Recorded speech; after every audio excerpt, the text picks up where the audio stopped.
this beautiful morning, I am joined by an amazing, purposeful man. Good morning, sir. Good morning, sir. How are you? I'm doing great, thanks. How are you? I'm well. That's wonderful. That's wonderful. Yeah. That's wonderful. You know, for the men and the women that have not yet had an encounter with the amazing work that you do, can you please tell us a little bit about yourself and the work that you do? Okay. It's quite a difficult question because I do a lot of work, right? Mm-hmm. I wear many hats. So there are those who know me from the health side, and there are those who will know me from the education side, and there are those who know me from leadership. But I full-time run Unfolding Capacity, and that's an institution that works to develop leaders and capacitate institutions. I think that's where the most of my work centers around. And that includes doing masterclasses. So we have virtual leadership masterclasses. We have the physical ones, which once in a while we do have. We have programs where we train leaders in institutions, so that we initiate. We also have partnerships where institutions then hire us or consult with us so that we can go and assist them in their development of teams, in their strategy, in their clarity-seeking questions, and in the amplification of the performance of their team, and in the refining of their work to ensure that they achieve to their goals with the minimal cost, if I can put it that way. So the right word for that is efficiency.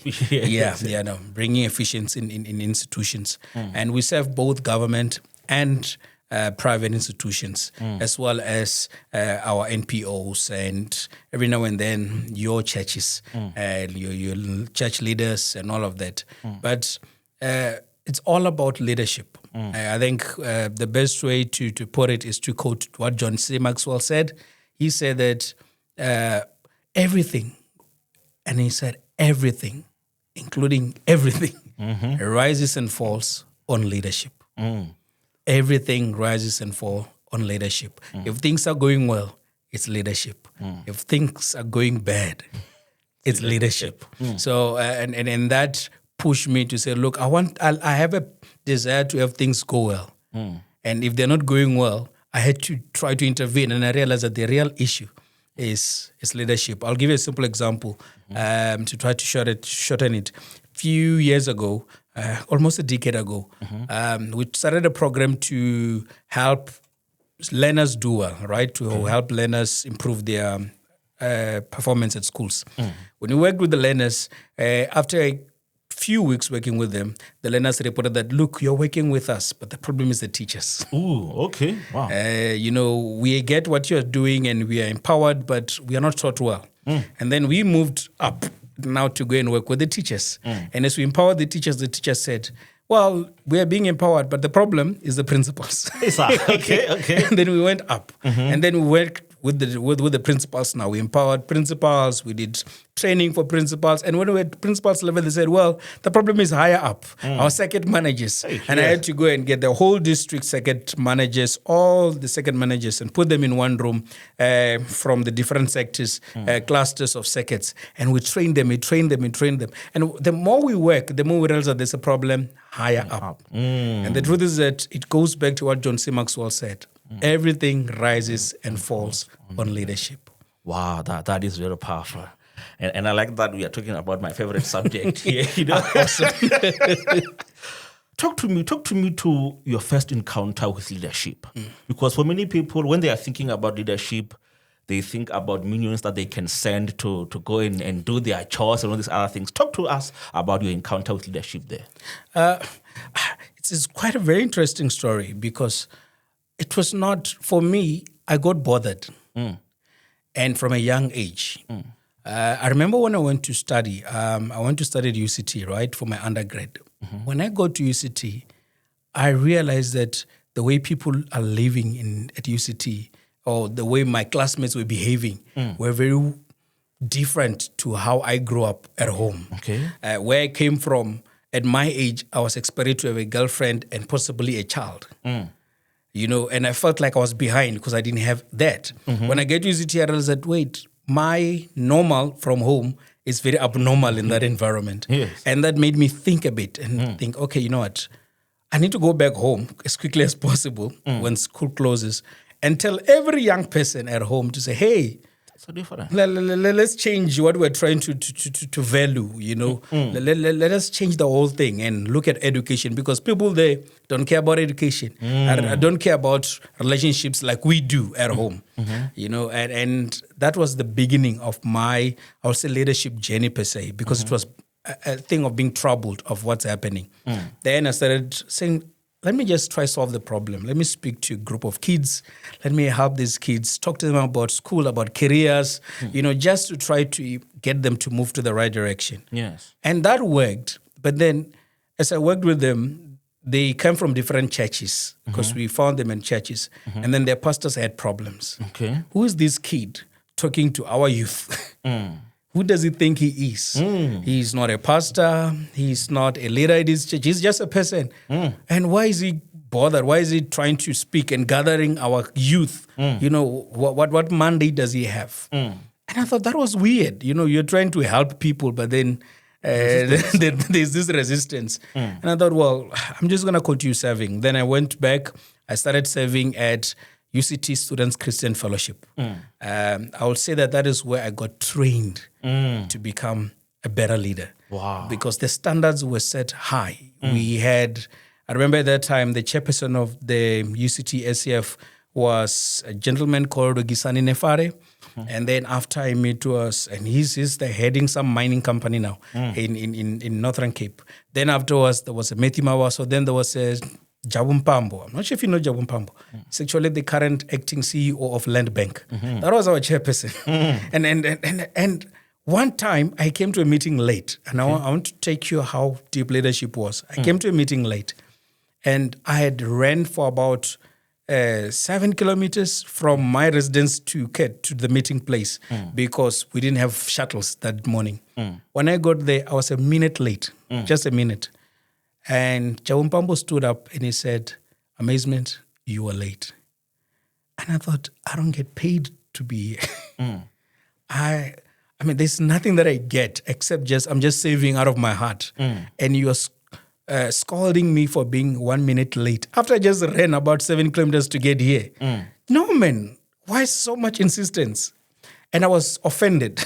But after a while of attending those meetings, I realized that the issue was this raising of standards of leadership at the level that I'm at. And I began observing leaders. And fast forward, I ended up becoming the chairperson of SCF myself years later. And then it was just leadership. And I met a gentleman, they call him Pastor Saki Wakhala.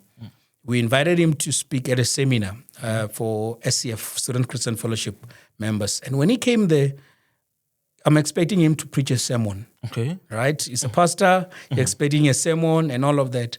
And when he spoke, he gave us an example of the 7, so he called them the 7 mountains of influence. Okay. It's media, religion, economy, business, government, all of that. And he said, the question is that, why are Christians not participating in these mountains? And it was a shock for me that he's a pastor, he's talking to us young people, and he's not talking to us about church stuff. He's not talking to us about Mjolo, He's talking to us about leading and ascending to 7 mountains of influence. And right there, I remember he quoted a book by Jim Collins, Good to Great. And it was the beginning of my real transformation into real leadership now, beyond the church walls. Yes. And since then, it's been my work. I graduated, started working, but even when I was working, I was much more concerned, more than seeing the patients, I was much more concerned about the system in the institution that I'm working in. Why are we working like this? Why is the hospital serving this way? Why are doctors not as happy as they should be? Why are we not getting the best from our pharmacist and all of that? And it became a serious concern for me. And that's how, over time, I became a leadership person. Wow, that is amazing right there. Now, take me back a little bit. Here you are in this environment where you are learning about leadership. But back home, people are thinking differently. Yes. What is it that you then do that when you are living this high-performance environment, you can always practice that even at home to even influence the community there? I want to explain something, right, in that for me, what mattered was not the appearance. It was the real change. So I had a thing that, look, the kids or the young people that I'm going to be speaking to at home, I want them to be a remnant of what better leadership or better quality life looks like. I thought being alone is not going to be enough. So I pushed the kids that I was working with to move them to perform good so that they can go to university. That was the biggest thing for me. And the reason for that is that I wanted them to be exposed to what I'm exposed to so that they become the ambassadors when they return home. You know, and I remember one of the students then was a gentleman called Buabo Ramurera. He's now heading up a big practice, physiotherapy practice in Northwest.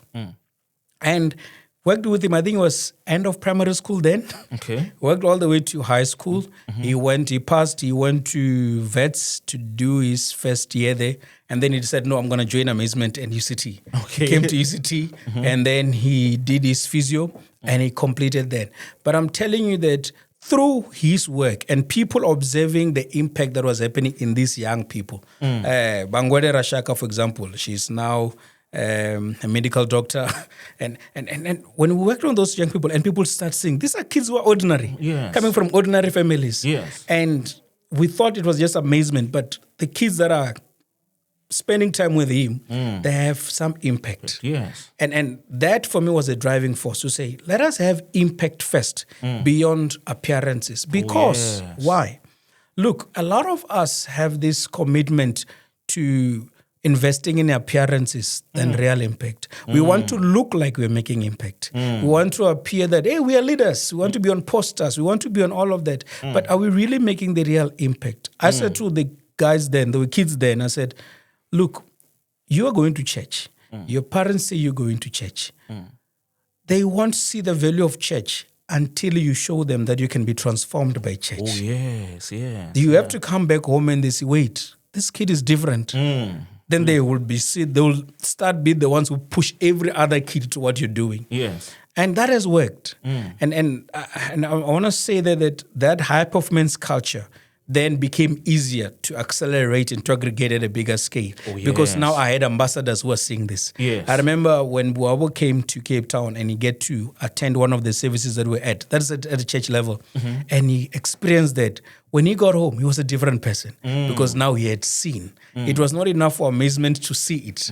Amazement had to bring other people to see so that they can change a greater community. And again, right there is the issue that when it comes to leadership, vision is important. Oh, yes. Because the people that you lead, if they don't see just a little glimpse of where you're trying to get them to, they will struggle to abide by the principles you're trying to teach them. Oh, yes. Those kids could not have abide by any principle until they saw that, wait, this is real. Yes. We can see young people doing wonderful things. We can see young people who are not obsessed about, when do I get married? About, wait, should I get a girlfriend? Wait, why am I not having a child? Funny story. Myself, my dad once went to a friend of mine and he asked, what's wrong with Amazement?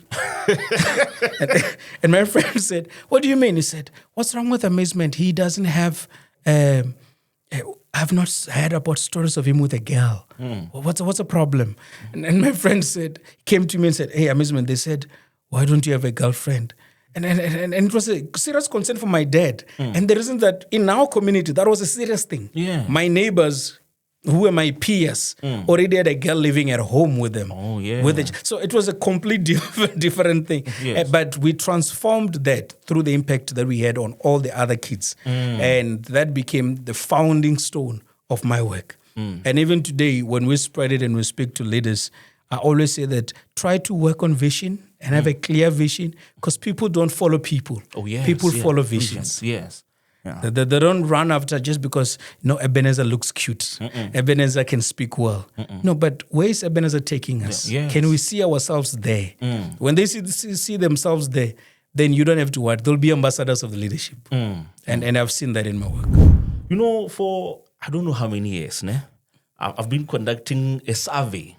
Every time when I would go into a church, every time when I would go into an organization, I always do what I call the vision test. And I would ask the people, But how many of us in this room do we know the mission and the vision of this organization? And in most cases, in fact, more than 90% of the time, you'll find that people don't know it. They haven't caught the vision and the purpose of that organization. What is it that leaders are missing today to help people buy into that vision? I think let us take a step back and ask ourselves, why do people are sent to positions of leadership? Because sometimes we have people who are sent into these positions of leadership, not necessarily because they have a purpose that is made clear to them, or they have a vision of where they're trying to go. In fact, most people are sent to leadership because of what looks like is the package that comes with being in a leadership position. Yes. In a church, for example, someone wants to be in a chair which is different than everyone else. I'm going to be in the pastor's chair. I get to sit in comfort. I get to be the one that speaks on Sunday. I get to be the one that gets appreciation every year, appreciation money. I get to be the one that gets taken more seriously than every other person. I get to be pampered, when I go to events, the pastor is the one that gets preeminence before everyone. And it's possible that people can desire that position of being a pastor, not because they want to serve. Oh, yes. Simply because they want all those accolades. Yes. In schools, the same thing happens. People want to be move from being a teacher to being a departmental head simply because I'm going to get a better salary. Oh, yes. And I won't have people telling me what to do. And when they get to DH, they find that, wait, there's a deputy principal role. I don't want people telling me stuff. I want to be the one telling people stuff. They go up. So and they go to the principal position and eventually second managers because of the desire to get more salary. But the thing is that is a whole incorrect motive for leadership. Yes. It's a whole incorrect motive for leadership. And once we use that and to drive us into leadership, then we'll fail to lead. We just know it. Remember, you can lead an institution, or rather, just because you are sitting on a chair of a leader doesn't make you a leader. Oh, yes, it doesn't. Yes. I always say that when a king sits on a chair, that chair becomes a throne. All right? But if a clown sits on a chair, on a throne, he doesn't become a king. He remains a clown. And the thing is that we do that. We move into these positions. And I want to get back to what you were asking about, the issue of leadership and vision. Where are they getting it wrong? I think that if we start at the right place, we won't get it wrong. Oh, yes. Because then where we will start will be, I'm bothered by what is happening and I want better leadership. Or I want things to be done better. Yes. What are those things? Do I want the church to run better? Do I want the school to run better? And what do I mean when I say it runs better? What does it mean? Yes. Like in practical terms, it doesn't mean that I just want people to sing well. Because if that's the case, then maybe I don't need to run the church. Maybe I just need to run the worship team. Yes. Doesn't mean that I'm bothered by how clean the environment is. Maybe I should just need to serve in the cleaning department. But what is it? We have to clarify that vision for the leader first before we bring clarity for the rest of the team. So once the leader has clarity of vision to say, this is where I want people to go. If you look in the Bible, Moses had Canaan. It was clear. We are going to Canaan. So he was clear about where he was going. Everyone else had to caught up to going to Canaan. But it was clear to Moses. He was not just working people.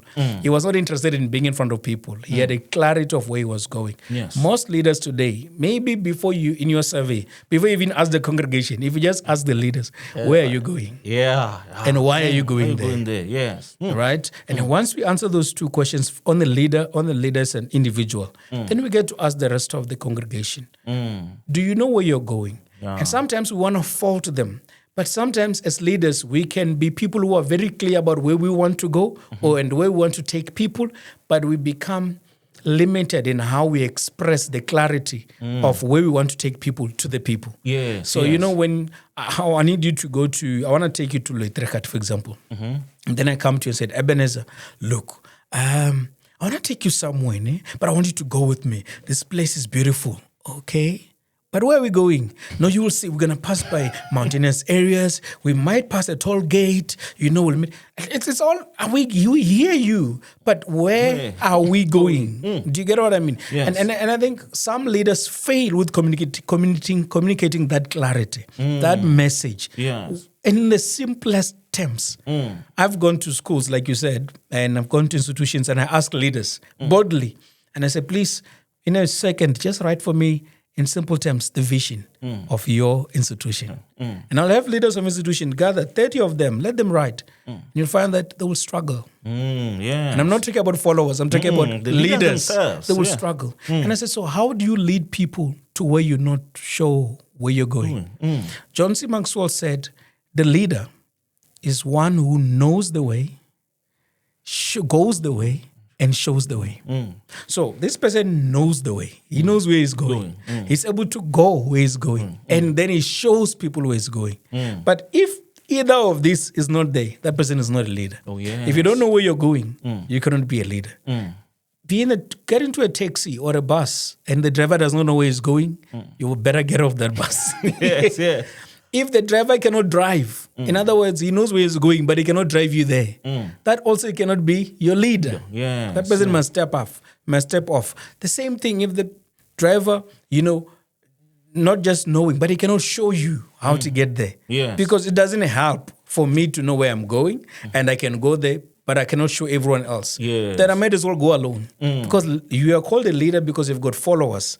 And followers must be able to buy into where you're going and know exactly how to get there. Why? So that even in your absence, the vision won't fail. Yeah. One of the biggest tragedy that has happened, and that has happened in churches, and that has also happened in schools, in government departments, even in our entire government as a country and corporate, is the lack of clarity or lack of continuation when it comes to leadership. Yes. We keep having these leaders who do great, and then the next time it dips. Leaders who do great, and then it dips. And why? Because the leader knew where he was going, but the rest of the team didn't know. Oh, they didn't. So in the absence of the leader, things fall apart. And guess what? The weak leaders or the limited leaders, to avoid saying weak, they will stand and say, when I was there, things were going well. Oh, yes. Now that I'm out, everything is falling apart. Hey. And they pride themselves in that. But the true test of leadership, I believe, is what happens in your absence. Yes. If things fall apart in your absence, then you're not a good leader. Yes, definitely. If things fall apart 2 years down after you left office, then you're not a good leader. Because you must have a good succession plan. What happens after Ebenezer leaves this room? Yes. Who comes after? Yes. Did Ebenezer prepare that person? Does the person know where Ebenezer was taking us? Or the person is just coming in because Ebenezer was there and they will start their own new journey? Yeah. And look at our government. How many years since democracy began? And every new president comes with their own journey. Yes. The other one takes us that way. I remember Nelson Mandela, hey, wonderful, be one country. Thabo Mbeki, be economically liberated.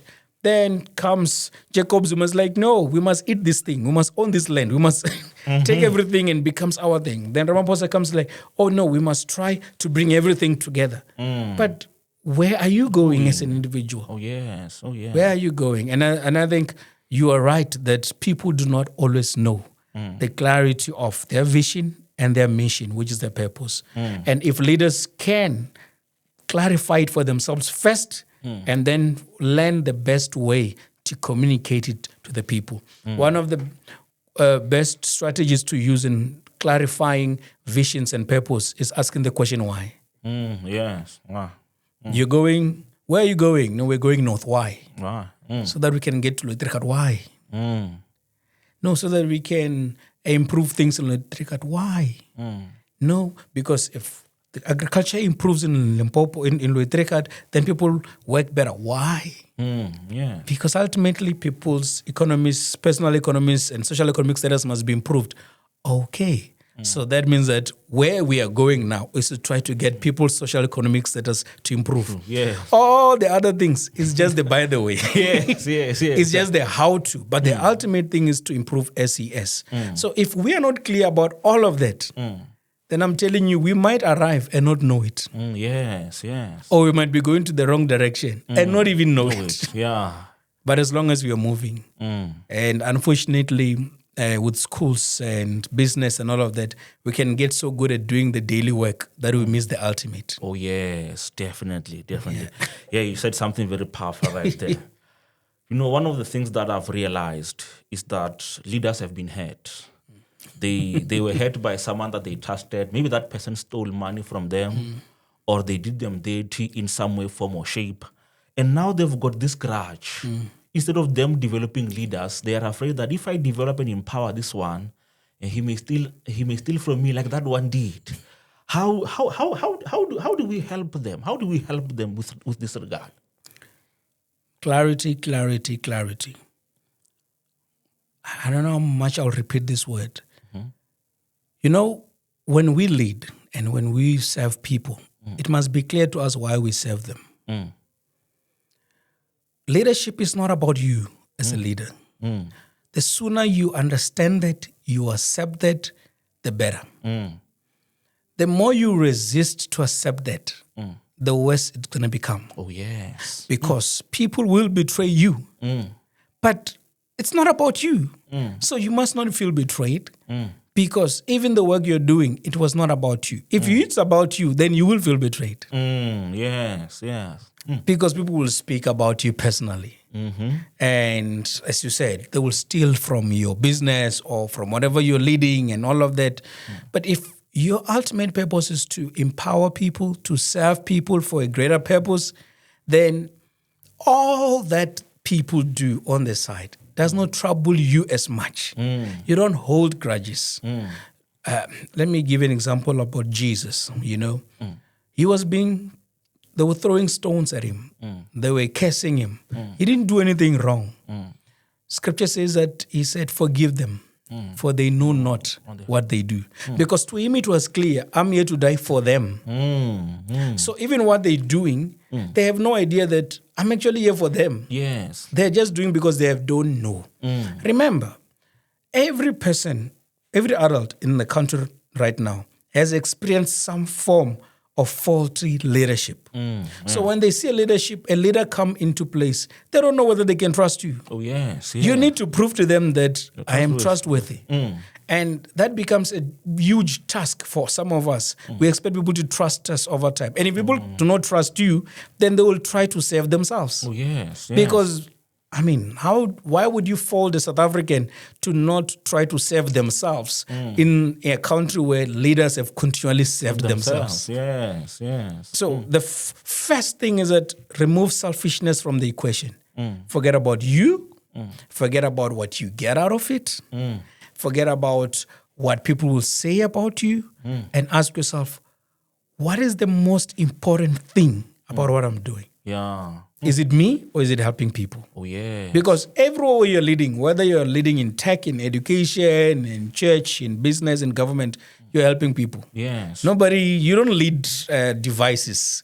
You lead people. Yes. And ultimately you're trying to get people to perform better. You're trying to get people to achieve certain things. You're trying to get people to improve themselves. You're trying to get people to expand an institution and all of that. It's all about people. Yes. The moment you make it about yourself, you will fall. And you will fall hard. Yes. Because everything will become personal. Yeah. And the thing about leadership, you must learn. It is not personal. Yes. It's not. I think our president is quite a good example of that. The current sitting president, Cyril Ramaphosa, how a lot of things have been said about him, against him. And he sits there and he smiles with people that have spoken the nastiest things at him. The other time I saw him and he was greeting the former president, Jacob Zuma, and he was all smiles. And I thought, how do you do that? This is a person who has stood up and said the ANC of this guy must fall. But you go and speak to him with honor and with good finesse. Yes. And that says a lot about leader. Understand that it is not personal. Yes. Some people can be in the team with you for their own agenda. Yes. And that's okay. But are you doing your job right? If the answer is yes, then be okay. Yeah. Be at peace. Obviously, over time, you get to learn how to evaluate people and people's characters. And closing on that question, I would say that the worst thing we can do today is to hire skill and not character. Ooh. Hey.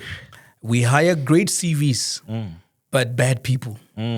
So the person has a great CV, but they're not a good person. Yes. We want to know how many years of experience you have. I've got great experience, but those experiences could be bad experiences with people. Yeah. And in leadership, carefully selecting the people that you lead matters, and that work closely with you matters. Again, taking from the book of the best leader that I believe has ever walked the earth, Jesus himself, he had 12 very close leaders. And out of the 12, only one betrayed him. That's what, 1 out of 12, you know. And I think that's good odds. That says a lot about selecting. And even the one who betrayed him, Jesus knew that this one was going to betray me. He was not shook by his behavior. That says a lot about the kind of person he was and the kind of commitment he put. He didn't select on CV. In fact, he walked around and looked at people's characters and took them. Yeah. People were willing to say, you know what, I'm going to sacrifice myself for this gospel. They know it's going to bring them in. And I think we need to push that idea when it comes to leadership. Let us also learn to select people carefully. Yeah. You know, sometimes it's better to hire someone who don't have all the skills, but they've got the best attitude that you can equip them. Unfortunately, we get too lazy as leaders to build people up. Yes. And to build systems that can build people up. And we want finished products. Hey. And we forget that these finished products were finished somewhere. Yes. And we don't know what they caught along the lines. Yes. And we always have to prune, you know, to say, well, this is not the right character. And it's always okay, dear leaders, to say, if you don't fit, you can go and serve somewhere else. Or you can just be part of this group, but not serve in leadership position. Yeah. I think we need those decisive leaders who are not afraid to get people out who do not fit the system. But ultimately, you must always ask yourself, am I clear about where I'm going? And are there people that I'm hiring with the right characters and not simply good CVs? You know, if there's one thing that sickens me, is that every time when people are giving examples of bad leaders, they want to come to Africa. Oh, man. When they want to talk about stealing from the people, taking from the mouths of the poor, they come to Africa. Maybe give us 1 or 2 things that we can do as we create our own leadership culture and environment so that we can produce better leaders here. Let me tell you, right? We have been able to work with leaders from over 9 countries so far and about 3 continents. And I will tell you, Africa has the best leaders. The challenge is that we do not acknowledge the leaders that we have. Oh, yeah. And we put the loudspeaker, as in that big mic, we put it on the wrong people. Oh, yes. And we assume those people are leaders. Today, the person running the UN university is Prof. Chiridze. He's South African. When Iran and US and Israel war happened and there's a serious need for oil, the man who stood up to provide an alternative solution to the rest of Africa and to even Europe is Dangote. He's African, you know. And I'm putting that out to say that we do have great leaders. In fact, you won't go to any leadership summit in Europe, in the US, in Asia, and you don't get to hear the name Nelson Mandela. Yes, yeah. So we have great leaders. Unfortunately, we don't celebrate them enough. Unfortunately, we don't give them the spotlight enough. Yes. We tend to give spotlight to the wrong people. Yes. I think we are bad at marketing, if I can put it that way. Yes. We are people that are so good at exposing our weaknesses than we are at celebrating our strength. You know, look at the US, look at Canada, look at India, they have bad leaders, but they don't talk about them. Oh, yes, they do. They only talk about the great things that they do. They don't talk about the protests that are happening. They don't talk about the bad policing that they experience. They all talk about great things. Yeah. We are a great country. Yeah. When are Africans going to celebrate what we have? Oh, yes. And to close it off, I'll say that we, on top of just celebrating our leaders, I think it is also very vital that we work on developing leaders that are selfless. I think for long we have made leadership to be only political. Oh, yes, yes. That if I'm not in politics, that I'm not a leader. And I'm not a leader worth paying attention to. Ish. And institutions are failing because we have left things to politicians. Oh, yes. But we have got great and capable people, you know, all around us. Limpopo alone has great leaders. You know, I was laughing with him earlier, saying that we had, the president is from our province, the governor of Reserve Bank is from our province, you know, some of the best VCs are vice chancellors are from our province. You know, the head of CSIR is from our province. The DDG of Department of Science and Innovation is from our province. And we have all these great leaders. Yes. But if we don't give them the platform, things what happen. Yeah. We have proven that when you put the right leaders in the right positions, things get better. Yes. We are almost a year now without load shedding. Who did we put? Black leaders. Black leader. Black leaders, Black African leaders. You know, and they did the work. Yes. Mteto Nyati, the chairman of the board, you know, amazing leader. He led Microsoft, he led MTN. But all this time was put on the side. Kosienzo Ramkhupa, you know, he's an engineer. He was put on the side. So what I'm trying to say is that if we just bring the right leaders into the right spaces, Yes. we'll realize that we've got the capacity. And most importantly, our young people will be able to have role models in the right spaces. Oh, yes. Because right now, if you ask a lot of young people, who are the leaders you look up to?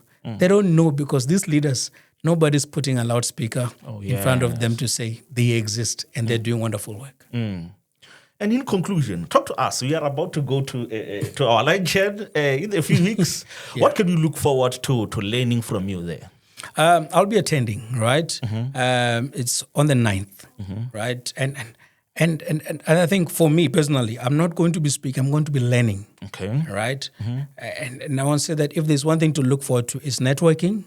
TD Jakes once said that if you're not in the room where solutions are discussed, you are in the environment where the consequences are felt. So if anything that I will say is that to any leader, an aspiring leader, be in those rooms. Yeah. Be at the luncheon, you know, on the 9th of May. Be at the leadership masterclass on the 14th of May. You know, rub shoulders with the right leaders, with the right people. Get to hear from wells of wisdom, you know, and to learn from them. Yes. And to network, because iron sharpens iron. If you don't work with the better people, you won't be better. Yeah. It's simple as that. You won't improve. In fact, you will think that you are the best. I've met a lot of people who thought they were great. And then they go to a room and they thought, man, I'm not as great as I thought. Yes. Let me close it with a beautiful story. In 2019, I attended a training in VETS. Okay. And it was on artificial intelligence. And it was a 3-day with Super Lead running it. And as we were attending, we had the first 4 hours of the session, and Dr. Sharon McPherson was busy doing the presentation and speaking all things AI and all of that. As soon as she was done, she gave us a break and we went to the bathrooms. And as we went to the bathroom, I had spotted one of the gentlemen who was in attendance. Okay. And he's a leader of a particular school. And I went to him and said, man, you are from Limpopo. I'm excited because everyone was from the other side. I'm excited to see a fellow Limpopian this side, you know. And he said, yes, I'm also from Limpopo. I'm happy to see you. Then he said to me, what are they talking about? Yo. And I'm like, from his institution, they sent the best candidate. But right where he is, he has no idea what's happening. But thank God he was in the right room. I hope that after those 3 days, he took something home. But the reality is that if you think you know, until you're in the right rooms and you realize that you have no idea. Yeah. So to everyone, I'll say, please let them attend the luncheon at BMW on the 9th of May.